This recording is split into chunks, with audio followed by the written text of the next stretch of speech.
అయిన తర్వాత ఆ తర్వాత విమర్శలు కూడా అదే ఎలక్షన్లో కూడా చెప్పాడు, చంద్రబాబు నాయుడే నా పైన దాడి చేయించాడు, నన్ను చంపడానికి ప్రయత్నించాడని అయితే చెప్పడం చూసాం జగన్ అయితే. కానీ ఆ తర్వాత 5 సంవత్సరాల పాటు, ఇప్పుడు దాదాపు 5 సంవత్సరాల పాటు ఆయనే అధికారంలో ఉన్నారు, ముఖ్యమంత్రి సీట్లో ఉన్నారు.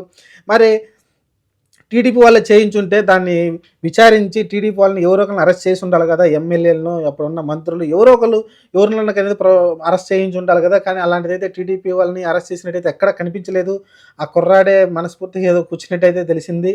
ఒకవేళ టీడీపీ నాయకులే అది చేయించారనుకుందాం, ఒకవేళ అది చంపాలనుకుంటే డైరెక్ట్గా దానికి విషం పూసి, లేకుంటే చాలా సినిమాల్లో మనం చూసుంటాం కదా, ఆ కత్తికి విషం పూసి ఒకవేళ పొడిస్తే అది పాయిజన్గా మారి, కానీ వితిన్ హాఫ్ అన్ అవర్, ఒక 10 మినిట్స్, 10-20 మినిట్స్లో చనిపోతారు మనిషి అనేది, అంత విషయం ఉంటుంది కాబట్టి అలాంటి ప్లాన్ చేస్తారు. కానీ ఈరోజు రాయితో కొట్టింది కావచ్చు, లేకుంటే ఈరోజు రాయితో కొట్టిందని కూడా ఆ రాయికి విషం పూసి గట్టిగా కొట్టుంటే అది బ్లడ్లో ఎంతలో కలుస్తుంది, ఈజీగా కలిసిపోతుంది.